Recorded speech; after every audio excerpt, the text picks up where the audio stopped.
চতুৰ্থ গোট মূল্যায়ন 2026 শ্ৰেণী ষষ্ঠম বিষয় অসমীয়া। বহু ছাত্ৰ-ছাত্ৰীয়ে কৈছিল ছাৰ অসমীয়া বছৰেকীয়া পৰীক্ষাৰ কুৱেশ্যন পেপাৰখন লাগে এই বছৰ। ত' সেয়ে মই শ্বেয়াৰ কৰিলোঁ। তোমালোকে চাবা, এখন হৈ যোৱা কুৱেশ্যন পেপাৰ হয় এখন। চ' তোমালোকৰ কমন পৰাৰ সম্ভাৱনা আছে। মুঠ নম্বৰ তোমালোকৰ 50 থাকে আৰু সময় থাকে 2 ঘণ্টা। ছাত্ৰ-ছাত্ৰীসকল, ক্লাছটো মানে ভিডিঅ'টো আৰম্ভ কৰাৰ আগতে তোমালোক অৱগত কৰাব বিচাৰোঁ। বহুতে জানে তোমালোক যেতিয়া এবাৰ ক্লাছ 7 পাবা, 7 এটা ভাল মাৰ্কছ পাবৰ কাৰণে বা এটা তোমালোক এতিয়া বহুতে টিউশ্যন বিচাৰি ঘূৰি ফুৰিছে বা টিউশ্যন দিব ভয় কৰে বহুত দূৰত যাবৰ কাৰণে বা তেনেকুৱা পইচা পাতিও কথা থাকে। আটাইখিনি সমস্যা সমাধানৰ কাৰণে এছাৰ এডুকেশ্যনে লৈ আহিছে এটা টিউশ্যনৰ ব্যৱস্থা। তোমালোকে আমাৰ তাত পঢ়িব পাৰিবা, য'ত তোমালোকে মাহিলী মাত্ৰ 99 টকা পে'মেণ্ট কৰিলেই হ'ল। বছৰত তোমালোকে পে'মেণ্ট কৰিব লাগিব মাত্ৰ 999 টকা। তোমালোকে কোনোবা যে এবছৰ ল'ব বিচাৰে, তেতিয়াহ'লে 999 টকা পে'মেণ্ট কৰিলে মাহিলী কোনো পে'মেণ্ট কৰিব নালাগে। আমি 4টা বিষয় পঢ়াওঁ: গণিত, বিজ্ঞান, সমাজ বিজ্ঞান আৰু ইংৰাজী ব্যাকৰণ। এতিয়া বহুতে অফলাইন টিউশ্যন কৰিলে কি হ'ব, গণিত পঢ়ালে আকৌ বেলেগ এটা ইংৰাজী টিচাৰ বিচাৰিব লাগে, বহুত অসুবিধা হয়। গতিকে আমি সকলোখিনি সমস্যা সমাধান লৈ আহিছোঁ। যদি কোনো ছাত্ৰতে ইচ্ছুক হয়, তোমালোকে ল'ব পাৰিবা। ঠিক আছে। বহুতে ক'ব পাৰে এইটো ভুৱা নেকি? আমি প্ৰত্যেক বছৰে তোমালোকে ইউটিউব চেনেলটো শ্বেয়াৰ কৰিবা, মানে চাই ল'বা তোমালোকে।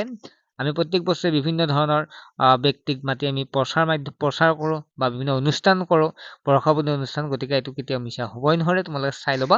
চ' এইবাৰো আমি তেনেকুৱাকৈ আমি বাৰ্ষিক অধিৱেশন আমি 25 মাৰ্চত অনুষ্ঠিত কৰিম, য'ত থাকিব অসমৰ জনপ্ৰিয় ইউটিউবাৰ থাকিব, জনপ্ৰিয় গায়ক থাকিব। গতিকে তোমালোকে নিশ্চিন্ত মানে ল'ব পাৰিবা। বহুতে ভুৱা কৰে কাৰণে সুধি থকা যায়, তোমালোকে ল'ব পাৰিবা, চিন্তা কৰিব নালাগে। আমি প্ৰত্যেক বছৰ আমি কৰি আছোঁ। মই জাষ্ট এইটো ক'লোঁ এইটো কাৰণে যাতে তোমালোকে ভুৱা বুলি যাতে নাভাবা, সেইটো কাৰণে কৈছোঁ। যিয়ে নহওক, তোমালোকে এডমিশ্যন ল'লে লৈ ল'ব পাৰিবা। তোমালোকে হোৱাটছএপ নম্বৰত SMS কৰি তোমালোকে জইন হ'ব পাৰিবা, মাত্ৰ 99 টকা। প্ৰথম প্ৰশ্ন হৈছে মহোহো গীতটিৰ 6 শাৰী মুখস্থ লিখা, য'ত তোমালোকৰ 6 নম্বৰ আছে। তলত দিয়া প্ৰশ্নবোৰ শুদ্ধটো বাছি উলিওৱা। 1 পূৰণ 3, এটা 1 নম্বৰকৈ, 3 3 নম্বৰ। ছাৰ ইমান ডাঙৰ সেইটো কি চৰাই? কথাষাৰ কোনে সুধিছিল? ফেটি সাপডাল ক'ত শুই আছিল? গৃহস্থই মহ খেদিবলৈ যোৱা ল'ৰাহঁতক চাউলৰ সলনি কি দিছে? 3 নম্বৰ প্ৰশ্নটো আছিল, তলত দিয়া প্ৰশ্নবোৰ চমুকৈ উত্তৰ লিখা, য'ত 6 নম্বৰ আছে। ফেটি সাপডাল কিয় খং উঠিছিল? ভেকুলী ৰজাৰ মিতিৰৰ ঘৰ ক'ত আছিল? ছাত্ৰ-ছাত্ৰীসকলক মাজুলী ভ্ৰমণলৈ কাৰ নেতৃত্বত গৈছিল? মাজুলীত থকা বিশ্ববিদ্যালয়খনৰ নাম কি? মহোহো গীতটিৰ উল্লেখ থকা নৈখনৰ নাম? গীতটিৰ ভঁৰাল বুজোৱা শব্দটো কি?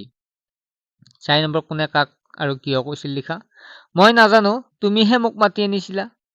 শটো আছে, নাট ভাওনা আদিত যেতিয়া মুখা ব্যৱহাৰ কৰা হয়, মুখাবোৰ এক জীৱন্ত ৰূপ লয়। 5 নম্বৰ, উপযুক্ত শব্দ ব্যৱহাৰ কৰি খালী ঠাই পূৰণ কৰা, য'ত 4 নম্বৰ আছে। ভাত দেশ কথা নাপাতিবা, ৰাম দেশ ৰীতা হৰলৈ গ'ল। হুৰ হুৰ দেশ চৰাই, গাই দেশ হৰলৈ আহিল। বাক্য ৰচনা কৰা আছে, য'ত 2 নম্বৰকে আছে। ভঁৰাল, মাটি আখৰা, তাৰপিছত হালি জালি, গাইডামুৰি, হাল ইত্যাদি।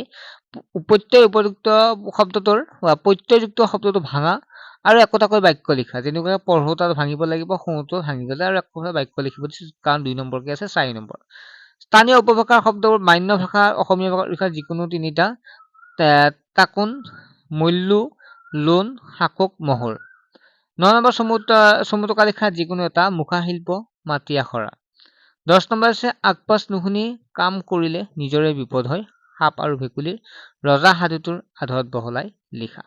প্ৰতিদিনে কৰা কামবোৰ এদিনৰ দিন লেখা, লিপিবদ্ধ কৰা। আৰু প্ৰশ্ন আছে, য'ত 5 নম্বৰ আছে। ছাত্ৰ-ছাত্ৰীসকল, আশা কৰোঁ তোমালোকে প্ৰশ্নখন বুজি পালা, বা এনেকুৱা প্ৰশ্ন আহিলে তোমালোকে নিশ্চয় কৰিব পাৰিবা। ঠিক আছে, নেক্সট এটা ভিডিঅ'ত লগ পাম। বাই।